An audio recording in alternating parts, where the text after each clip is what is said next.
Hello everyone नमस्कार जय जगन्नाथ आपण मानकु मो चैनल अनेक अनेक स्वागत करुच्ची।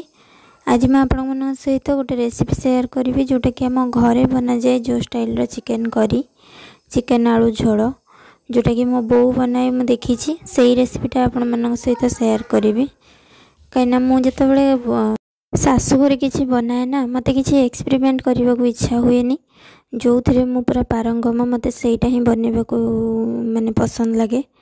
ये देखो मुझे आम घर बाप घर चिकेन करी रेसिपी आपण मान सहित शेयर करुच्ची।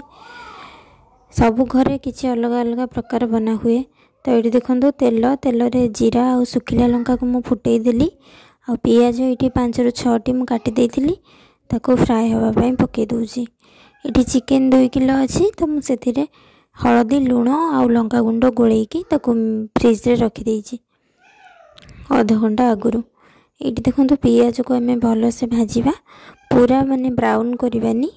ये देखो ये ही हो गोल्डन कलर तो आम से तेल रे पकई देती लुण हलदी लंका गुंड सब पकईकी तेल रे अल्प समय एमती फ्राए करदेवी। तापर अदा रसुण पियाज गोटे रसुण मुझे नहीं 3टी रसुण अदा ताठू टिके कम पियाज गोटे आउ जीरा नहीं गोटे टीस्पून ताकू सबको भल भाव में बाटी देती। से पेस्ट को पकई टिके कषा कषि हो गला ये पकई धनिया पाउडर गोटे टेबल स्पून आउ चिकेन मसला गोटे टेबल स्पून ताकू सबको आम भल भाव में ये हल्का पानी देदेवी ना मसलाटा लगिज।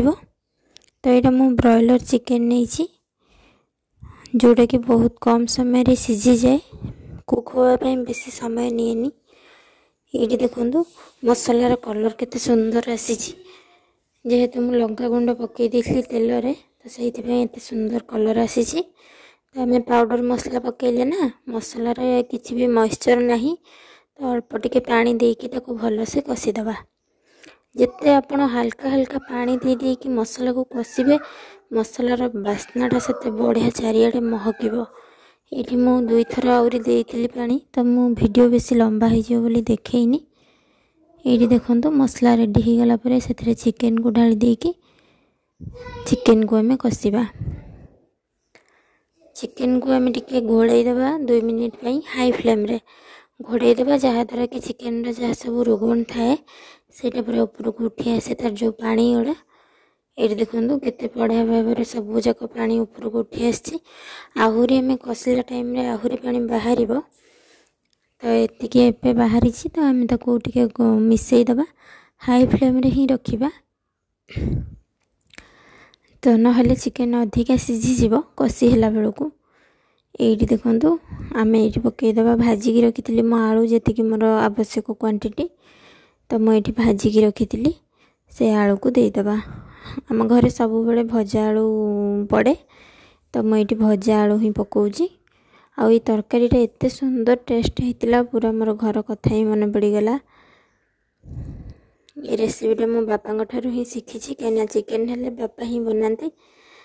तो ये देखो चिकेन केते भल से कषि होउची तार सब रोगन सब बाहरी आसला तो आम भल से मिसईकी गोलेबा। ये देखो चिकेन आमर पूरा कषि आसला ऑलमोस्ट तार जो पानी गुड़ा बहुत सब बाहरी पड़ी ना यही टाइम रे ही आम टमाटो देदेबा जहाँद्वारा कि टमाटो भल से कषि हो सॉफ्ट हो। आ गोटे जिनस कौन ना टमाटो पकईले आमको कषापी आ गोटे बाहाना मिल जाए जहाँद्वारा कि आम आहरी कषापी टमाटो सॉफ्ट हवा पर्यंत आउ टे आम कषु। तो ये देखो ये कषि हो गला पकई देती लंका कंचा लंका 3 ରୁ 4टी काटिनी जेहेतु लंका गुंड देसी बेसी राग हो खाली फ्लेवर पाई ही 3 ରୁ 4टी कंचा लंका दे देती। तले धीरे धीरे लगी आसला मु बैक कैमेरा कर देखा आपन को देखो चिकेन आमर पूरा सीझी गला ऑलमोस्ट आउ 10% ही सीझ पूरा भल से सीझी गला। तो एबे आमे जते चिकेन को कषिबा ना चिकेनटा से माने हार्ड हो जाए तो भल लगे खाइले। आम ओडिया घर चिकेन आलू झोल तो बिना न कषिबारे तो बिल्कुल भी रेडी हुएनी। जिते भल से कषा हम तरकार टेस्ट से बाहर। ये आम गरम पानी देदेबा ଯେତିକି ମୋତେ ଝୋଳ ବେଶୀ ପାଣି ରଖିବାନି କି ବେଶୀ ବି ମାନେ ଗ୍ରେଭି ରଖିବାନି ବେଶୀ କି ବେଶୀ ମୋଟା ରଖିବାନି। ଯେହେତୁ ଆମେ ଭାତ ସହିତ ଖାଇବା ତ ଟିକେ ପତଳା କରିବା ହାଲକା, ବେଶୀ ବି ପତଳା କରିବାନି ନହେଲେ ପାଣିଚିଆ ଲାଗିବ। ଏଇଠି ମୁଁ ଅଳ୍ପ ପାଣି ଦେଇ ଦେଉଛି ଯେତିକି ମୋତେ ଦରକାର। ମୋତେ ଲାଗିଲା ଆଉ ଟିକେ ପାଣି ଦରକାର ବୋଲି ଆଉ ଅଳ୍ପ ଟିକେ ପାଣି ଦେଇ ଦେଇଛି, କାହିଁକିନା ଯେହେତୁ ରହିଲେ ତରକାରୀଟା ଟିକେ ମୋଟାଳିଆ ହେଇଯାଏ। ବେଶୀ ମୋଟା ହେଲେ ବି ଭାତ ସହିତ ଖାଇବାକୁ ଭଲ ଲାଗିବନି, ତ ମୁଁ ଆଉ ଟିକେ ପାଣି ଦେଇ ଦେଇଛି। ବେଶୀ ବି ପତଳା ହେଇନି, ଠିକ୍ ଥିଲା। ତ ଏଇଟା ରହିଗଲା ପରେ ତ ତରକାରୀଟା ବସିଯିବ, ପୁରା ମୋଟାଳିଆ ହେଇଯିବ। ଏଇଠି ଦେଖନ୍ତୁ 2 ମିନିଟ୍ ପାଇଁ ମୁଁ ଘୋଡ଼େଇ ଦେଇଥିଲି ଲୋ ଫ୍ଲେମ୍ କରିକି। ଆଉ କେତେ ସୁନ୍ଦର ତେଲ ସବୁ ଉପରକୁ ଉଠି ଆସିଛି, ଆଉ ଆଳୁ ପୁରା ସିଝି ଯାଇଛି, ପୁରା ସ୍ମୁଥ୍ ହେଇଯାଇଛି ଆଳୁ।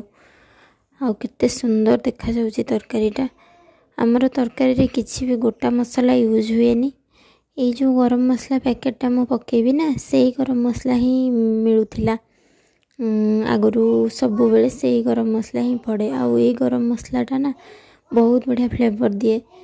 ତ ମୋତେ ଏ ଗରମ ମସଲା ବହୁତ ମୋର ଫେଭରାଇଟ୍। ଏଇଠି ଦେଖନ୍ତୁ ଧନିଆ ପତ୍ର, କିଛି କଟା ଧନିଆ ପତ୍ର ପକାଇଦେବା। ଗ୍ୟାସ୍ର ଫ୍ଲେମ୍କୁ ଅଫ୍ କରିଦେବା। ଅଫ୍ କରି 2 ମିନିଟ୍ ଛାଡ଼ିଦେବା। ତାପରେ ଉପରେ ଆମେ ଗରମ ମସଲା ପକାଇକି, ରୁଚିର ଗରମ ମସଲା, ଏଇଟା ମୋର ପର୍ସନାଲି ବହୁତ ଫେଭରାଇଟ୍, କାହିଁକିନା ଏଇଟା ବହୁତ ବଢ଼ିଆ ବାସ୍ନା ହୁଏ।